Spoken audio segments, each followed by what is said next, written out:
Assalamualaikum warahmatullahi wabarakatuh. Selamat siang. Apa kabar hari ini? Alhamdulillah. Baik, kali ini kami dari kelompok 1 tentunya akan mempresentasikan probabilitas 2. Sebelumnya perkenalkan, saya Daman Huri sebagai moderator dan ada dua rekan saya sebagai pemateri, yaitu Mbak siapa namanya? Perkenalkan saya. Husniatun Andarisa dan satu lagi Mas Saputro Hadi Prono yang akan menjadi pemateri pada siang hari ini. Dan tentunya kita akan membahas tentang probabilitas 2, di mana distribusi, saya begini lagi ya, harus ini, silakan. Distribusi probabilitas adalah suatu distribusi yang menggambarkan peluang dari sekumpulan varian sebagai pengganti frekuensinya. Kunci aplikasi probabilitas dalam statistik adalah memperkirakan terjadinya peluang atau probabilitas yang dihubungkan dengan terjadinya peristiwa tersebut dalam beberapa keadaan. Lalu, apa yang dimaksud dengan distribusi probabilitas dan jenis-jenis, apa itu jenis-jenis distribusi probabilitas, hukum probabilitas, permutasi dan kombinasi, serta bagaimana contoh penerapannya. Kali ini kita hadirkan saja pemateri kita yang pertama yang akan menjabarkan apa itu. Kami persilakan Ibu Husniatun Andarisa. Ya, silakan Bu.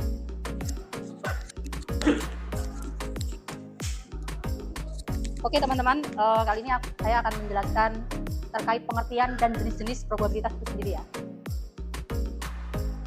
Distribusi probabilitas merupakan konsep matematika yang menggambarkan seberapa sering nilai berbeda terjadi dalam suatu set data atau seberapa sering kemungkinan hasil berbeda dari suatu variabel acak.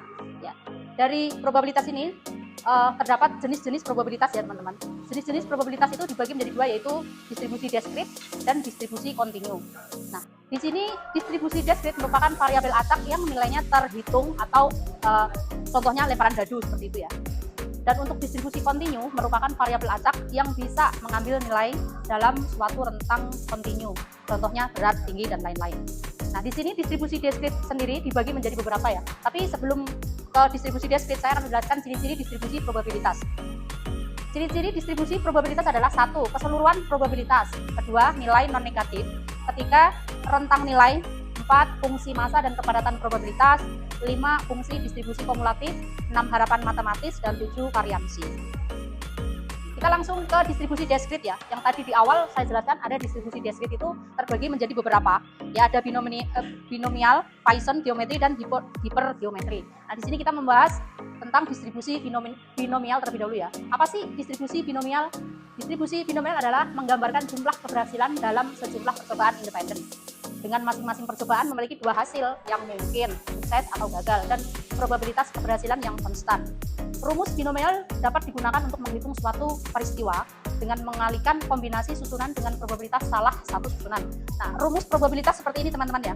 Di sini ada P, X sama dengan X sama dengan C. C ini kontinu ya. Kontinu dari unsur kombinasi N ke X dikali PX dikali Q N min X. Ya, di mana C ini adalah kombinasi, lalu X-nya itu variabel acak ya. Ini variabel acak. P-nya itu probabilitas yang dibicarakan atau yang sedang terjadi, nih P-nya ini ya. Lalu Q-nya probabilitas yang dibicarakan yang tidak terjadi. Sehingga di mana kontinu unsur N ketemu X ini sama dengan N faktorial dibagi X faktorial dalam kurung B min X faktorial dan Q min sama dengan 1 min P. Selanjutnya, probabilitas binomial ini ada probabilitas kumulatif ya teman-teman, merupakan probabilitas dari peristiwa binomial lebih dari satu sukses. Yang tadi kan dari satu sukses. Nah, ini lebih dari satu sukses dengan rumus probabilitas binomial kumulatif PBK sama dengan sigma N ya. Sigma N, ini C ini kontinu. NX itu artinya ya X sama dengan N atau dikali P X dikali lagi Q N min X ya. Sehingga jadinya sigma N X sama dengan 0 ini P dalam kurung X sama dengan X.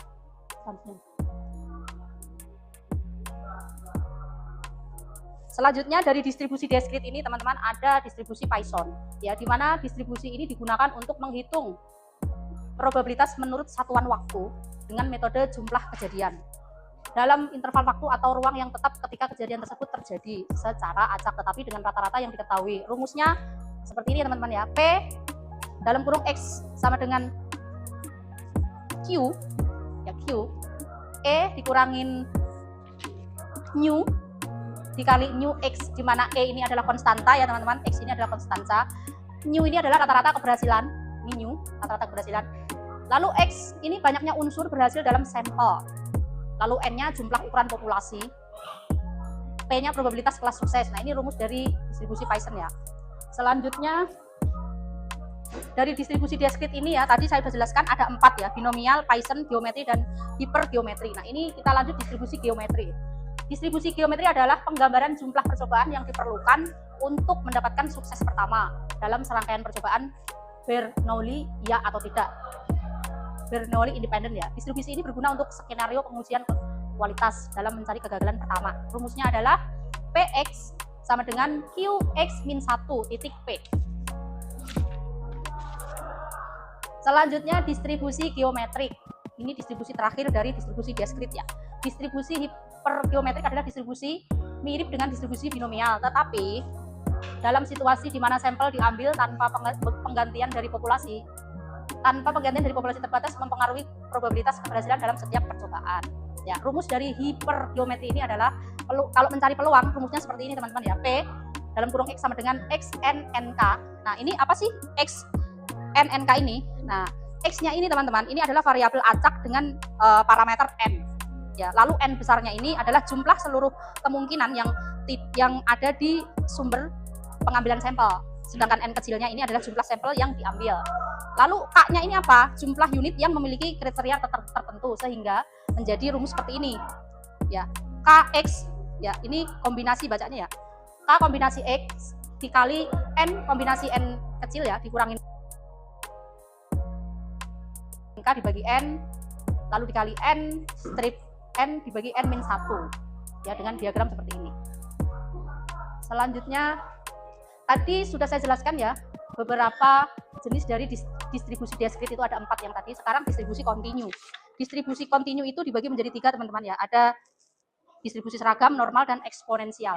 Nah, kita ke pengertian distribusi kontinu terlebih dahulu ya. Distribusi kontinu adalah distribusi probabilitas di mana variabel acak dapat mengambil nilai rentang yang kontinu mencakup bilangan real dalam interval tertentu. Berikut adalah beberapa distribusi kontinu. 1. Normal. Kedua, distribusi eksponensial. Ketiga, distribusi seragam atau uniform. Distribusi normal merupakan distribusi yang paling terkenal karena muncul pada banyak aplikasi dan ditemukan pertama kali oleh Abraham de Moivre pada tahun 1667 sampai 1754. Beliau adalah seorang ahli matematika asal Prancis. Poin penting dari distribusi normal ini adalah teorema limit pusat CLT yang menyatakan bahwa mean dari sampel memiliki distribusi normal apabila ukuran sampel menjadi sangat besar. Nah, dari distribusi kontinu ini masih pada distribusi normal ya. Distribusi normal itu jika fungsi kepadatan variabel random normal, probabilitasnya itu dinyatakan sebagai berikut ya teman-teman. Ini fungsi X sama dengan 1 per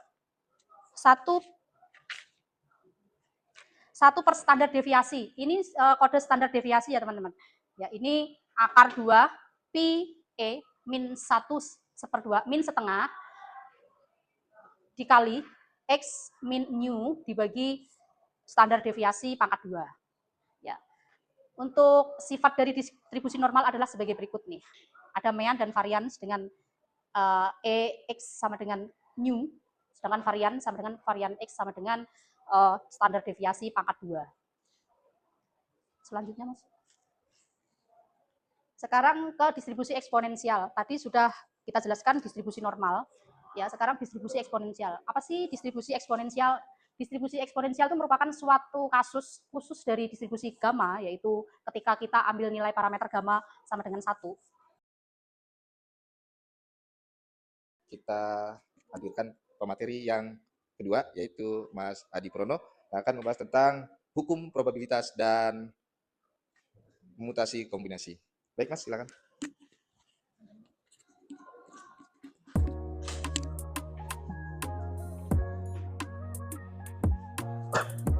Terima kasih, selamat siang semuanya. Oke Pak, teman-teman semua ya. Duduk nggak sih? Bisa. Jadi kita akan membahas tentang hukum probabilitas, di mana hukum probabilitas itu merupakan serangkaian aturan atau teorema yang mengatur bagaimana probabilitas kejadian dihitung dan dianalisis. Ini ada dua jenis, yaitu penjumlahan dan perkalian. Nah, untuk perkalian itu ada dua juga. Untuk penjumlahan ada dua, yaitu saling meniadakan atau dapat terjadi bersama. Dengan rumusnya, peluang atau probabilitas A gabungan B itu sama dengan peluang A atau B itu peluang A ditambah peluang B. Jika kondisi ini itu saling meniadakan atau mutual, gimana? Jadi konsepnya seperti ini. Misalkan di sini ada satu ruang sampel. Di sini ruang sampel ya. Di sini ada kejadian A. Di sini ada kejadian B. Nah, hukum probabilitas penjumlahan yang saling meniadakan itu gambarnya seperti ini. Lalu bagaimana dengan yang dapat terjadi bersama? Yang dapat terjadi bersama untuk hukum probabilitas penjumlahan, di mana P peluang A gabungan B sama dengan peluang A ditambah peluang B dikurangi peluang A irisan peluang B. Ya. Ini untuk dua kejadian. Untuk tiga kejadian, itu bisa. Jadi kalau misalkan untuk tiga kejadian, peluang A gabungan B gabungan C sama dengan peluang A ditambah peluang B ditambah peluang C dikurangi peluang A irisan B irisan C. Konsepnya seperti ini. Dari sini ada ruang sampel, di sini ada A, di sini ada B. Nah, ini irisannya. Ya.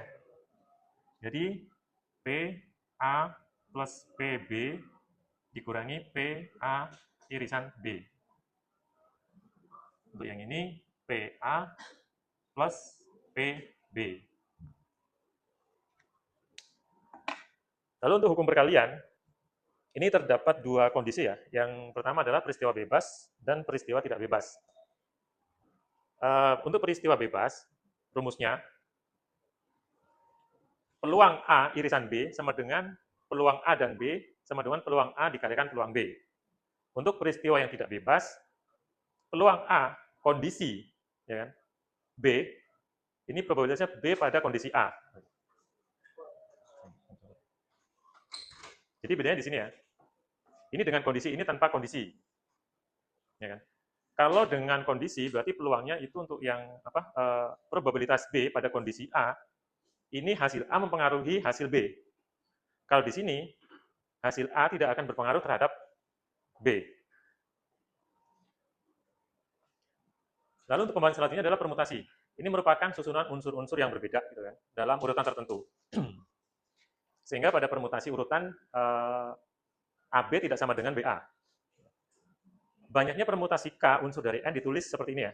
Ini permutasi K unsur dari N. Ya. Sama dengan N faktorial dibagi N dikurangi K faktorial. Nah, untuk permutasi siklis, siklis itu melingkar seperti ini ya. Misalnya kita mencari komposisi, ada berapa komposisi.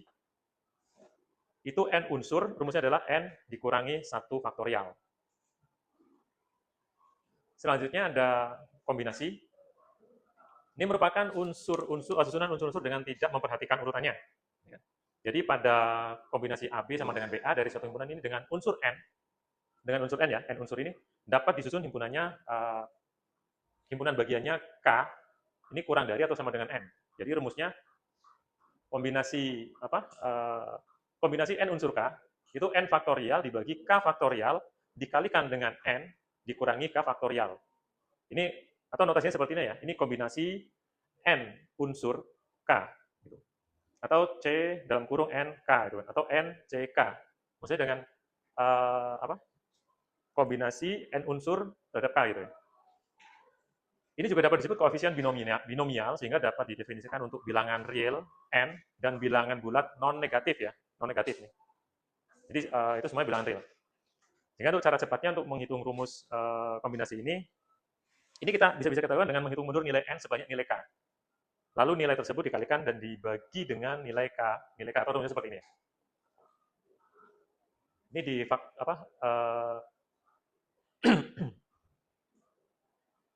kombinasi N unsur K gitu kan. N dikali N min 1 sampai N minus K plus 1 dibagi K faktorial. Berarti kalau misalkan di sini K-nya 0, itu nilainya 1. Kalau K-nya 1, itu nilainya N. Nah, N ini bebas ya, yang penting bilangan real. Ya. Nah, untuk NK, ini N terhadap N dikurangi K. Oke, jadi kita lanjut ke latihan soal ya, di mana di sini ada contoh soal untuk pertama binomial ya.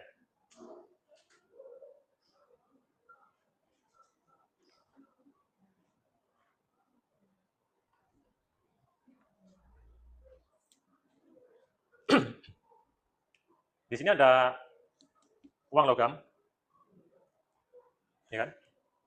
Ini yang baik dan seimbang ya, dilempar 4 kali. X adalah banyaknya muka muncul dalam 4 kali pelemparan tersebut. Ya kan? Nah, pelemparan dipandang sebagai usaha, ya kan? Kita melempar ini usahanya, dan suksesnya itu adalah muka yang muncul. Jadi nilai X itu merupakan variabel random binomial dengan N ini 4, dan P sama dengan setengah. Ini setengah dapatnya dari mana? Karena nih, koin itu cuma ada 2 kemungkinan, ya kan?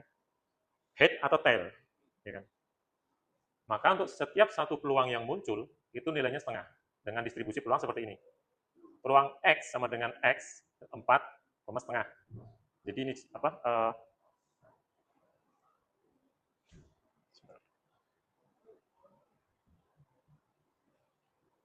Jadi di sini 4X ini kali setengah ya, dikali pangkat X, dikali 1 dikurangi setengah, dikali pangkat min, 1 dikurangi setengah, pangkat min X, di mana X itu 0, 1, 2, 3, 4. Nah, peluang muka muncul paling tidak 2 kali. X-nya itu adalah lebih besar atau sama dengan 2. Kenapa? Peluangnya kan 4 nih, ya kan? Sorry. Ya. Nah, sehingga untuk hasilnya, ini PX sama dengan 2, ditambah PX sama dengan 3, ditambah PX sama dengan 4 sama dengan 11/16. Nah, ini contoh soal yang kedua. Kita punya dadu, ya kan? Dilemparkan 4 kali. Peluang untuk peristiwa mata dadu muncul, mata dadu 5 muncul 1 kali, ya kan? Terus mata dadu genap muncul 2 kali. Lalu mata dadu 2 dan 6 muncul sebanyak 4 kali. Jadi seperti ini.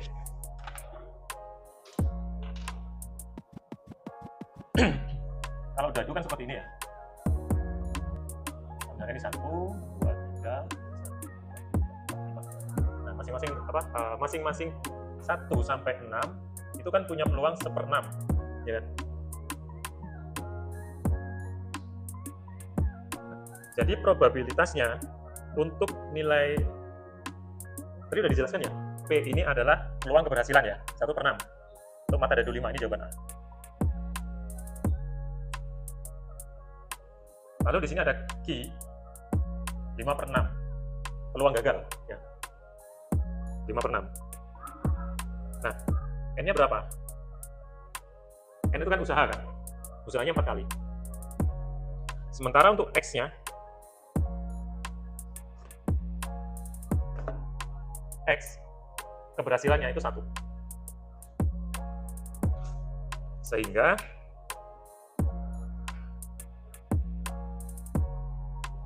tadi sudah dijelaskan ya, untuk peluangnya itu adalah N faktorial dibagi X faktorial dikali N min X faktorial dikali peluang apa? Perkenalkan, nama saya Putra Desman. Saya mau nanya Pak, untuk kelompok 1, contohnya permutasi dan kombinasi itu gimana sih Pak contohnya? Contoh soalnya, 1 aja nggak apa-apa. Mas Putra ya, atas pertanyaannya. Baik, kali ini kita persilakan untuk pemateri kita untuk menjawab. Ya, untuk pertanyaan Mas Dimas ya, untuk konsep dasar dari gamma itu adalah merupakan fungsi distribusi kontinu dengan 2 parameter, yaitu bentuk dan skala dengan nilai positif ya. Contoh penggunaannya itu dalam kehidupan sehari-hari, misalkan untuk menghitung rata-rata dan varians masa pakai perangkat mesin pada sebuah perusahaan.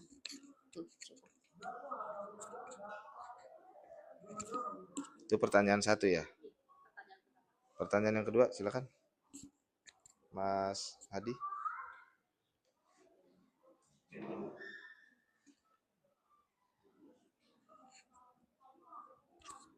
Untuk pertanyaan kedua nih contoh soal ya. Contoh soal permutasi dan kombinasi. Kita ini belum itu di situ. Saya kan ada satu keluarga itu kan, ada 6 orang gitu kan, 6 orang dalam satu keluarga gitu ya. Nah, mereka itu duduk di meja gitu ya. Memilih 4 orang ini menjadi pengurus kelas. Kira-kira seperti itu. Oke, terima kasih. Baik, terima kasih Mas Hadi sudah menjawab pertanyaan kedua. Dan selanjutnya barangkali dari rekan-rekan ada kritik atau saran. Silakan. Ayo satu saran. Silakan Mas Dimas.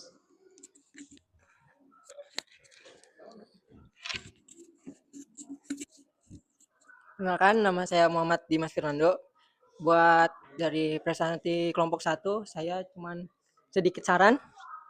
Saran saya di latihan soal yang tadi, Bapak langsung aja jawabannya langsung ditaruh di PPT Bapak. Jadi Bapak tidak usah kayak kebingungan lagi buat mencari jawabannya. Dan Bapak juga tahu nanti yang misalnya kayak yang ini. No, ini 10 itu dari mana sih gitu. Jadi saran saya cuma itu doang. Terima kasih. Oke, baik. Mas Dimas, baik. Terima kasih sarannya.